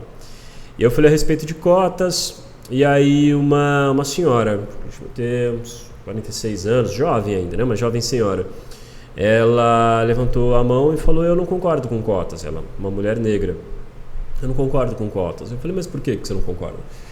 E a sala lotada, né? Um anfiteatro lotado da escola. Essas escolas antigas do estado, todas elas, ou quase todas, têm um anfiteatro assim, né? Uma sala que eles colocam todos lá. E aí ela falou: eu não concordo porque isso é esmola. E o que você faz nessa hora? Uma irmã preta falando que a cota é esmola. E aí vai muito de frente com o que você questionou. Será que é só a educação? Né? Será que as famílias também não precisam falar? Né? E aí, uma coisa que o Bruno falou no começo, o letramento racial. As famílias não têm essa possibilidade. É uma mãe que sai às 5 da manhã, volta às 10 da noite, deixa a filha dela com outra vizinha para cuidar do filho do branco. Sim. Como é que ela vai pensar em a nossa etnia, a nossa cor vem de um outro lugar? Não, ela nem sabe sobre isso. A nossa sociedade não foi feita para nós. Teve um texto, eu acredito que foi quando aconteceu aquele crime bárbaro no Rio, né, que eles assassinaram brutalmente o Mose, né, o nosso irmão africano. E aí eu falei, né, no texto, postei uma arte e tal, eu acho que a arte que eu fiz naquela semana foi esse quadro aqui, Até Quando, né? E aí eu termino o texto falando esse país, que um dos parentes dele disse, né? Esse país é uma mãe, né? O Brasil é uma mãe, nos acolheu. Eu termino o texto falando: não, meu irmão, esse país não é uma mãe, esse país nos odeia. Esse país não nos queria aqui. Quando a gente começa a estudar a história desse país, você percebe que, qual foi a proposta? Vamos abolir, porque está todo mundo falando para a gente abolir essa escravidão. A gente vai abolir, vai assinar um papel, a gente joga esses pretos para o mais longe dos centros urbanos possíveis e traz imigrante, e traz o italiano. Todas as vezes que eu chego nesse ponto, em algumas palestras, em algumas histórias, tem gente que fala: mas meu avô italiano sofreu, ele veio num navio. Eu falo: não, tudo bem, ele pode ter sofrido, mas ele chegou aqui bem-vindo. Ele chegou aqui com o mínimo do mínimo do mínimo de possibilidade de crescer nesse país. Ele não veio como escravizado. Um pedaço de terra. Um pedaço de terra. Ele teve que pagar. Ok, ele trabalhou. Em alguns relatos a gente percebe que até auxílios dentário eles tiveram, os italianos em questão. Então perceba, num país como o nosso, né, lá atrás, já tinham alguma informaçãozinha, algum plano ali para auxiliar essas pessoas que estavam vindo da Europa. Cresceram, óbvio que cresceram. O negro foi jogado fora do centro. Então, o que o negro fez? Tentou se aquilombar de alguma forma, foram se criando as favelas.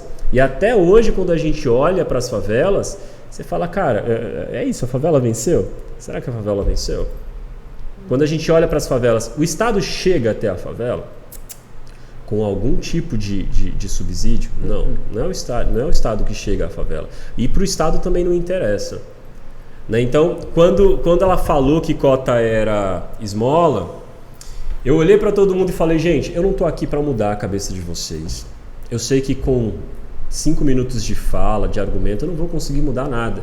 Mas eu quero que vocês entendam alguns pontos. E aí, esses pontos eu quero que vocês prestem muita atenção. E aí eu trouxe um exemplo, né, falando, né, de privilégios. Né, um menino branco que estudou na escola particular a vida inteira, fez 2 anos de cursinho, um cursinho extremamente caro, treinado para passar na FUVEST. Eles são treinados para passar na FUVEST. Ou na Unesp, ou em qualquer dessas grandes universidades, desses grandes vestibulares. E um outro menino que estudou em escola pública, uma escola defasada, que não tinha aula, que não tinha professor para tal matéria, que não tinha nenhuma infraestrutura para o professor trabalhar, vai prestar o mesmo vestibular. Quem passa? Todos eles responderam quem eles achavam que passava. O que a cota faz? A cota, ela te dá uma vantagem para você conseguir ingressar em alguns espaços.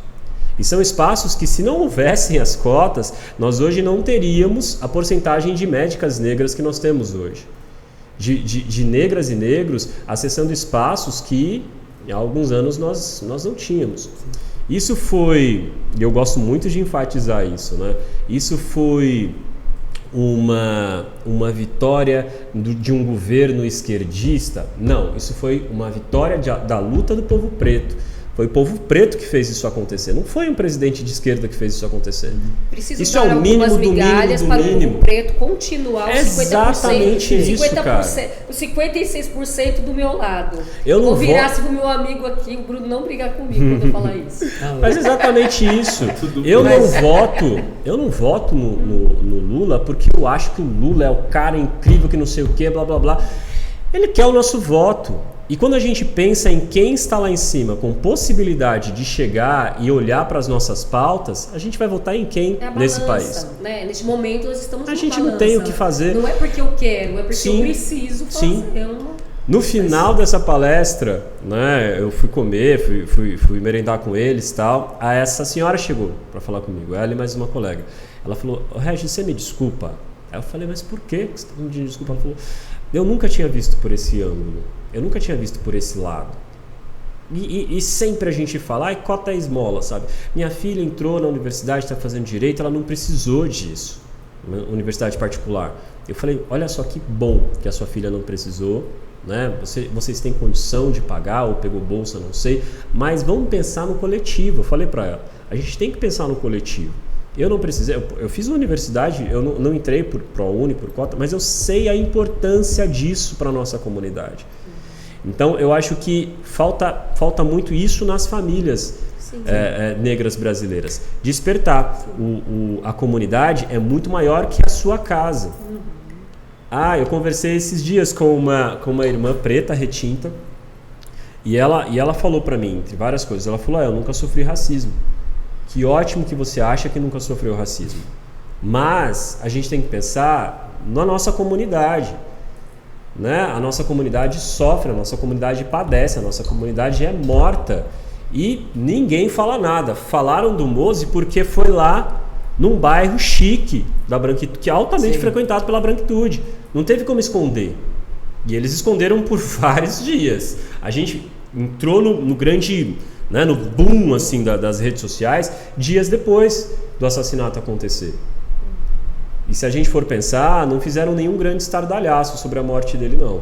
Né? Quando a gente vai pegar uma comunidade negra que é fechada, que entende quem se é, pararia esse país por vários dias.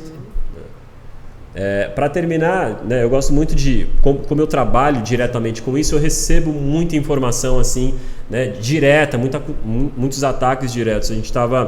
Meu esposo estava falando da minha arte em um lugar que eu expus. E uma das fundadoras do lugar chegou assim e falou, então, mas me incomodou, é porque ele fala muito de negro, sabe? Isso que me incomodou. E eu acho que o passado tem que ficar no passado. Ela disse no sentido de, vocês sofreram, mas vocês sofreram lá atrás. Olha só ele aqui, está expondo aqui. Olha só como é no mesmo sentido da favela venceu, né? Pô, ele tá expondo num lugar que é extremamente relevante e tudo mais. E eu lembro que meu esposo devolveu e falou, não, o passado não fica no passado, o passado nos mata todos os dias nesse país. É numa padaria que eu chego, que eu sou visto de um jeito diferente, tem algum cidadão de bem lá, eu não saio vivo de lá. Sabe? Então, eu acho que o nosso país, ele precisa, as famílias pretas precisam despertar, mas a gente precisa também da possibilidade de ter pessoas lá no topo que entendam isso, né? Não é porque eu cheguei no topo que eu vou falar a cartilha do branco aqui o tempo todo. Infelizmente é isso que a gente percebe bastante. É isso que existe, está acontecendo. É o que existe. Né? É complicado. Regis, deixa eu fazer uma pergunta que não daqui a pouco eu sei que já acabar o podcast, mas eu preciso perguntar isso para você, né? Eu sei que você faz parte dos pais pretos, né? E como que está sendo esse movimento hoje no Brasil? Porque se a gente pensar, né, nos pais pretos, é aquele pai que abandonava os filhos. Sim. Era aquele pai agressivo que batia nos filhos, né? Se a gente pensar, o pai preto dentro do Brasil também é aquele homem agressivo. É aquele homem que trai a maioria das suas mulheres. Né? Faz e some. Sim.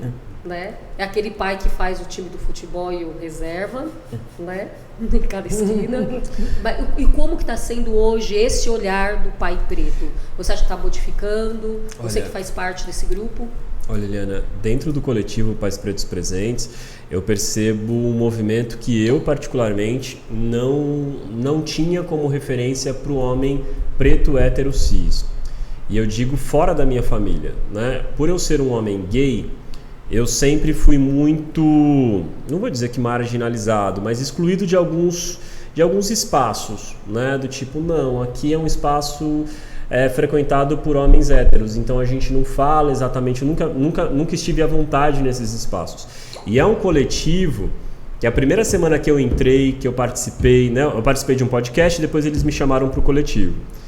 É um negócio delicioso, novo, assim, eu acho que precisa crescer, precisa ter todas as bandeiras do mundo apontadas para ele, porque eu como pai preto, gay, né, caí de gaiato, assim, tipo, vamos ser um filho, beleza, vamos ser um filho. A neném nasceu. Eu não tinha muita experiência do que fazer, do que deixar de fazer. E eu até comentei isso no bate-papo que a gente teve semana retrasada. E vários irmãos concordaram. Quando eu perguntava para uma mulher, por exemplo, o que eu faço o que você faz geralmente quando acontece isso e isso, cólica, não sei o quê. Eu não recebi uma troca, eu recebi uma cartilha. Não, você está fazendo errado. Você tem que fazer isso, aquilo lá e faz.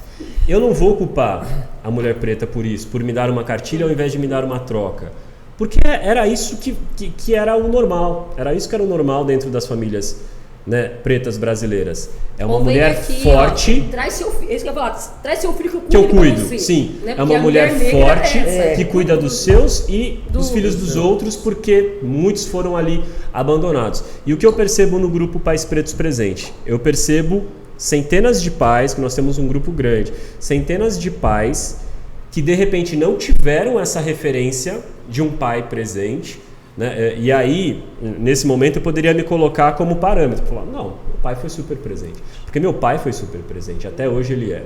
Então era para tudo, dos 4 filhos, né? Dos filhos e os agregados, os primos que apareciam ali para eles cuidarem. Ele sempre foi. Só que eu não posso colocar a minha vida como parâmetro para isso.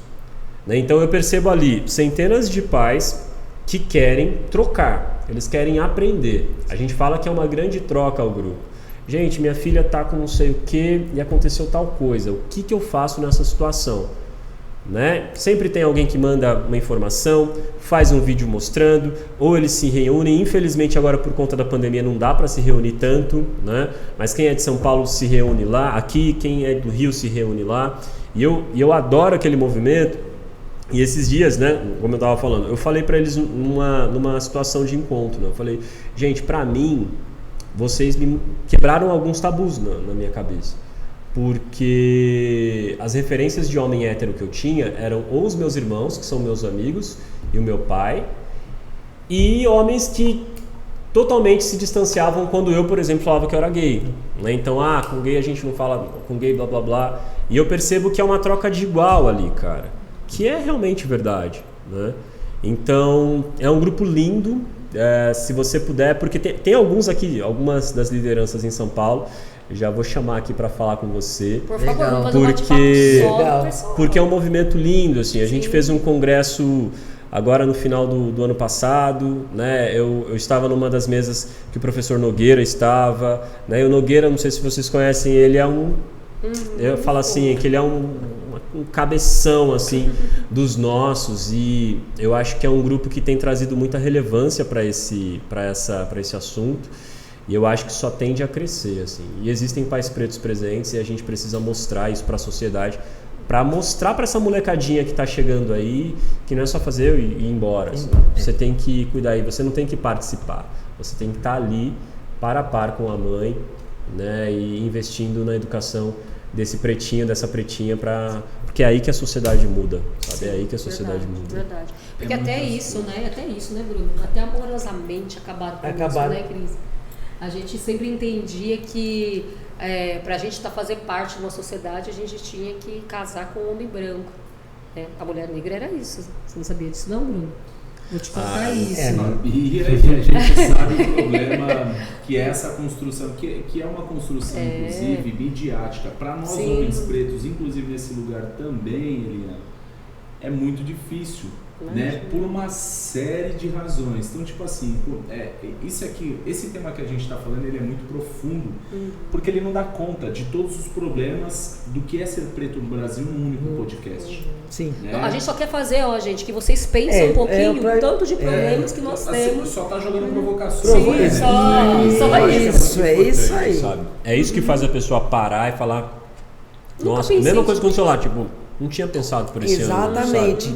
E buscar informação. Porque as pessoas com essa visão, né, que já vem de muito tempo. Olha a Cris, gente, não você quebra. imagina. Pode falar a sua idade, Cris? Pode. Quantos anos você tem, Cris, mesmo? 6.0 turbinada. Uau. Vocês imaginam uma mulher com 6.0 turbinado, que nem a Cris ser Gratidão. ser compositora, sambista, mulher do samba naquela época. Não, tudo que ela passou para chegar até aqui. É assim, né? O chegar já chega lá de trás. Minha mãe também, mulher negra, doméstica, separada do meu pai. Então criou a gente sozinho. Então assim, toda essa história, eu gosto muito de, que nem assim, eu não sou muito de fazer perguntas, a Eliana sabe. Eu gosto de ficar prestando atenção e dando aquelas... Por quê? Para quem vai assistir, eles vão parar e vão pensar. Porque muita coisa aqui foi falada hoje. Sim. De vários pontos. E de várias perspectivas. Poxa, eu nem sabia que existia o Clube dos Pais. Como tem o das mães? Tem o das mães e dos pais. Entendeu? É muito, assim, eu acho muito bacana, porque eu conheço muito jovem negro que tem filhos e eu acho que hoje a cabeça do jovem nesse ponto evoluiu de querer estar mais perto do filho, querer estar ajudando, querer estar fazendo. Então é importante.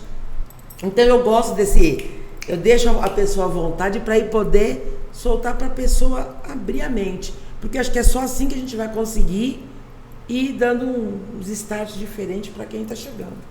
E eu acho que vocês, como eu falei lá no comecinho, vocês estão desbravando essa região. E eu acredito que a internet tem ajudado muito isso, né? Em cada região tem um preto, uma preta, tem uma comunidade negra startando coisas na cabeça das pessoas.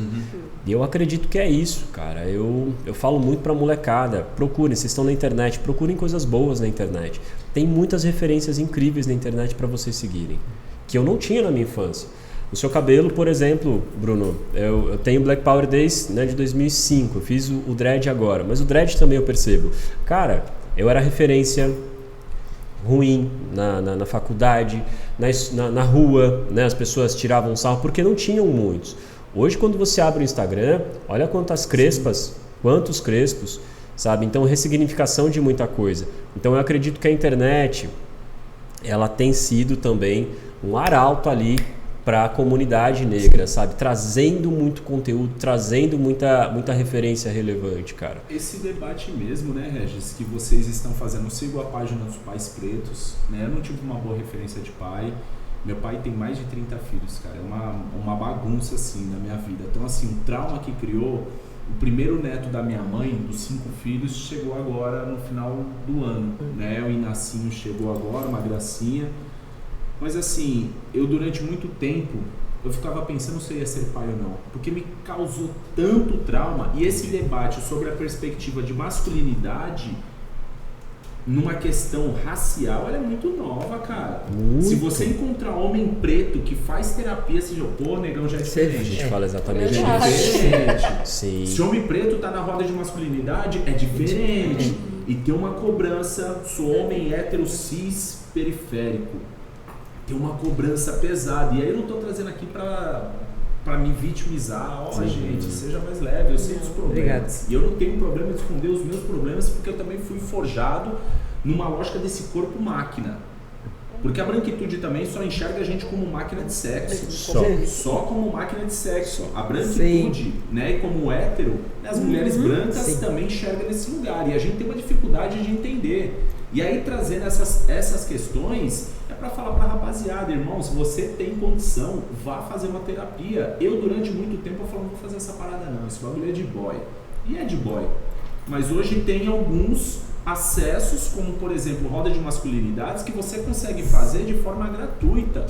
Eu entrei para um grupo de masculinidade para entender coisas que eu não tive acesso e tem uma cobrança pesada que é o seguinte, você tem que saber, você tem que saber, você tem que saber, você tem que saber. Sufoca. Como homem preto, que está dentro da militância, que está na construção política, é assim, não dá pra gente ser perfeito. E aí tem uma cobrança em relação ao movimento negro antigo que eu ouvi durante muito tempo. Você tem que ser 3, 4 vezes melhor. Desculpa, eu não quero ser melhor. Eu quero ser o Bruno Ramos, filho da Dona Eliana, com as coisas que eu faço. Isso me cobrou tanto que quase que me empurrou para o caminho que os meus irmãos fizeram, para o crime. Aqueles que não estão presos, morreram, ou aqueles que já bateram a nave de tanta, né, bateu a nave de tanta química. Sim. Porque essa cobrança, você tem que ser, você tem que ser, você tem que ser, você tem que ser, você tem que ser. Então grupos, por exemplo, como de masculinidade, pais pretos, entre outros irmãos pretos que têm discutido a perspectiva da masculinidade preta na sociedade, para nós é fundamental. É muito necessário. Inclusive, nós como homens, a gente alivia a tensão e a questão psicológica e emocional das companheiras pretas, irmãs pretas, porque é uma demanda que a gente sobrecarrega, a gente é pesado mesmo nesse sentido. Esses grupos é muito novo esse debate, esse debate da masculinidade, do machismo. Agora na pandemia que começou a surgir um outro, que tem algumas páginas de referência, né, que discute, né, o comportamento do machismo em relação às relações. Mas tem um outro debate que aí eu acompanho, essa eu faço questão de falar, que é uma psicóloga indígena guarani que chama Genipapo, que ela fala da perspectiva da relação não monogâmica. Falei, não monogamia, mano, mas aí eu já comecei a me questionar, falei, mano, vocês estão se justificando pra ficar no meio da putaria, geral.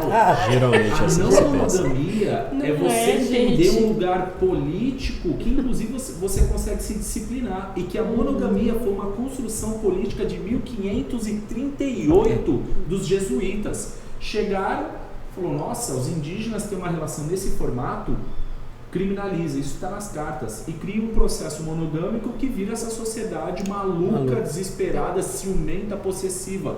E para nós como homens, né, o quanto é pesado.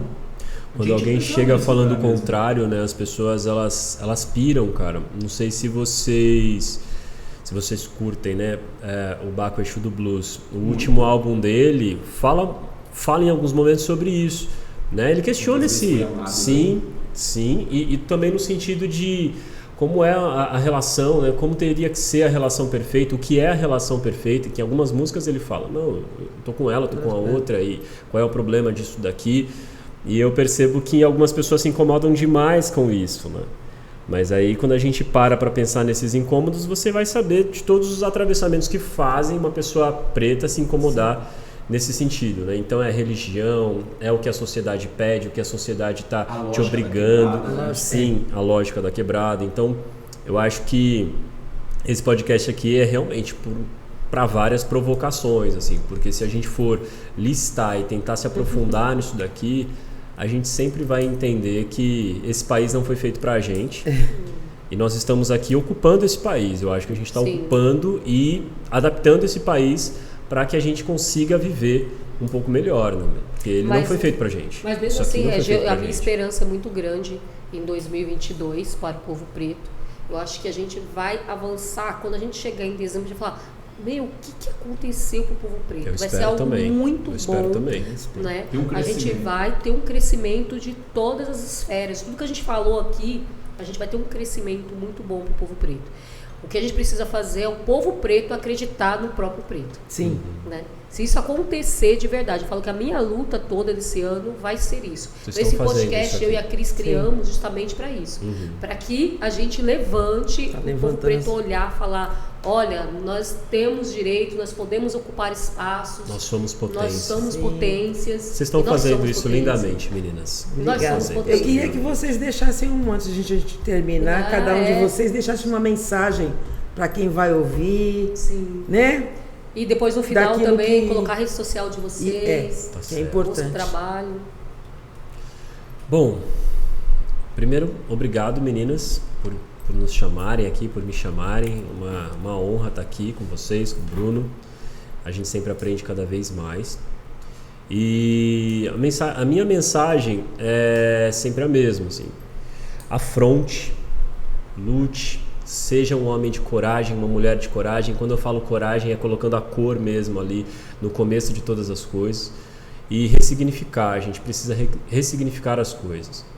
Eu, como artista plástico, eu trago o tempo todo a ressignificação. É uma palavra que te usam para te diminuir. Pega essa palavra, ressignifica e coloca como arte em algum lugar, sabe? Levanta como bandeira. Porque esse país ele só entende a partir da afronta, né? E de afrontar mesmo. Coloco bem grande a palavra afro na frente de afrontar. Com educação, afrontando com seu posicionamento nas redes sociais, afronte com seu cabelo.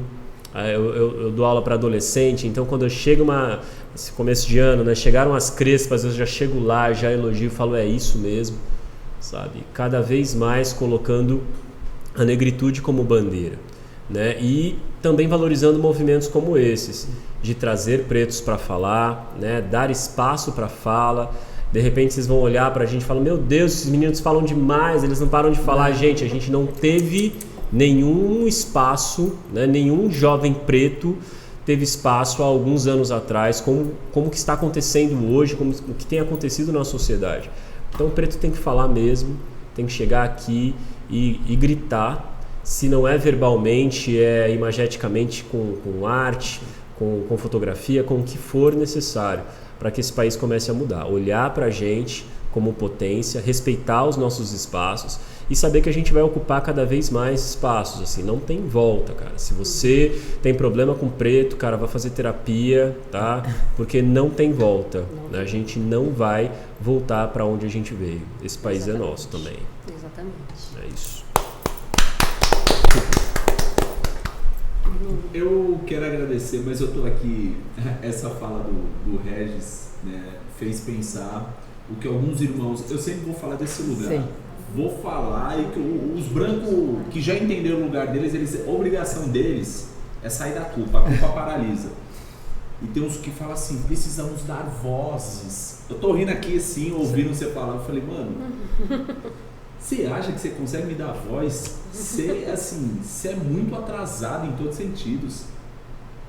Você acha que foi um branco que me deu essa potência, que te deu essa potência, que te deu essa potência, que te deu essa potência?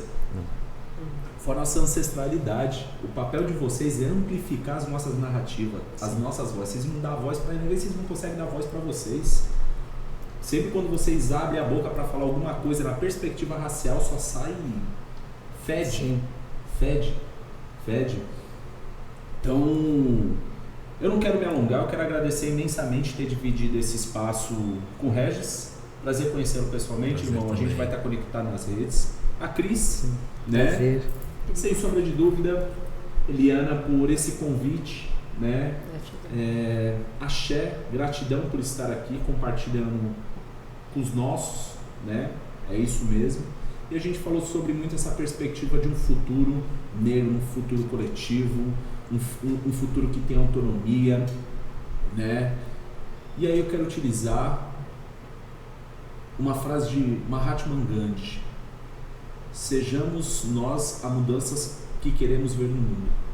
Se a gente está falando de coletividade e de uma coletividade preta, seja na economia, seja na política, seja na cultura, seja no samba, seja no funk, no rap, na arte plástica, né? Em que momento a gente achou que poderia ocupar esse espaço, né, Regis? Eu acho que é sobre isso que nós estamos falando, né? O meu compromisso é com a minha ancestralidade. E aí eu tenho que pedir muita bênção para todas aquelas e aqueles que pavimentaram as vias, né? Eu falo com muito peso porque Os meus de 100 anos atrás, eles estavam em outro lugar. Então eu tenho que ter muita responsabilidade para falar em nome de povo preto. Sim.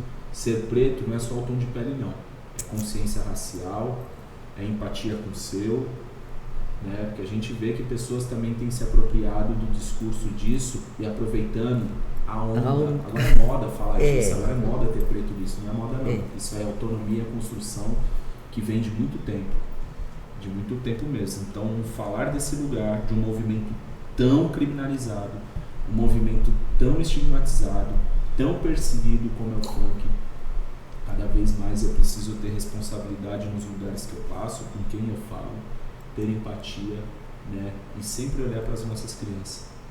Sim. O meu compromisso é com as nossas crianças, sempre ouvir aqueles que são mais velhos, né? A academia deixa a gente arrogante, mas a minha maior formação é quando eu sento com as minhas tias pretas, com as vó preta, né? Aquelas senhoras dentro do ônibus, do metrô, na fila do mercado, na fila do pão, seja onde for, ou aqueles mesmo que estão em situação de rua, que as pessoas passaram a naturalizar aquela pobreza, né? Passaram a naturalizar, mas eu duvido, inclusive, muito dos nossos, desses que a gente fala, que senta com o irmão ou uma irmã que está ali em situação de rua e pergunta por que ele está ali. Sim. E aí, com o trabalho social que eu faço, eu tentei aprender a fazer uma fala para aqueles que estão em situação de rua, para acolher e ouvir e aprendo muito. Para aquelas universidades também, branca, que às vezes muito ali eu me assusto com esses sobrenomes que tenho até dificuldade de falar, que são filhos de banqueiros.